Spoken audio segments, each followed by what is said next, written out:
Breaking news, guys. Steph Curry is dealing with a knee injury, and we're going to talk about that knee injury. My name is Dr. Marco Lopez, Doctor of Physical Therapy and Certified Strength and Conditioning Specialist, and co-founder of the Basketball Doctors.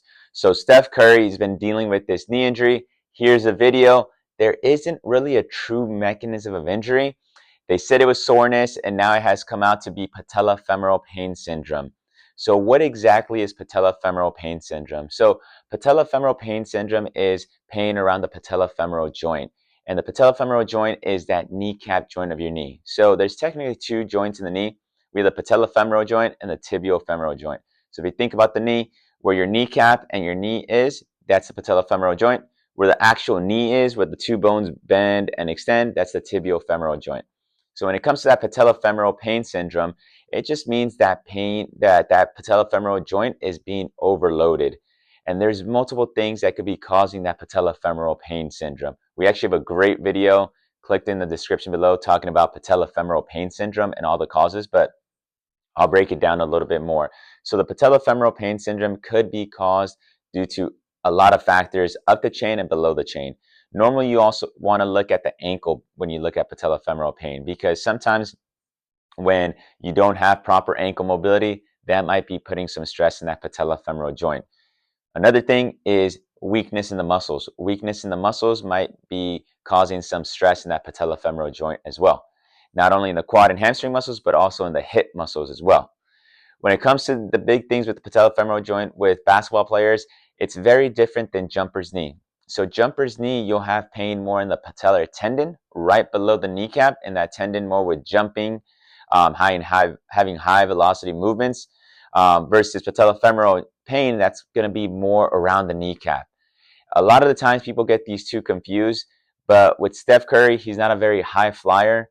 He's more that patellofemoral. But if you're looking at, let's say, a high dunker that dunks all the time, you're thinking more, hey, that might be more jumper's knee. They're really explosive, jumping, getting off the ground.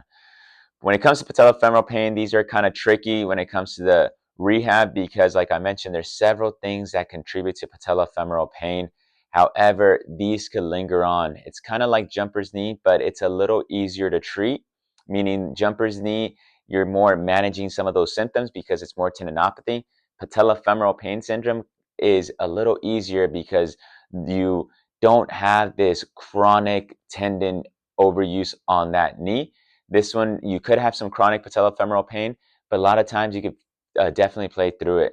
So I think with Steph Curry right now, they're just being cautious. And because the All-Star break is coming up, I think they're going to sit him out all the way through the All-Star break, let him recover, really working on calming that kneecap joint a lot by, stretching the rectus femoris, those muscles that go to the kneecap, also working on some stability of the knee as well. But it's not something we're worried long term about. This is just, I think, hitting that All-Star break. A lot of these athletes are going to be dealing with those kind of knee pains and aches.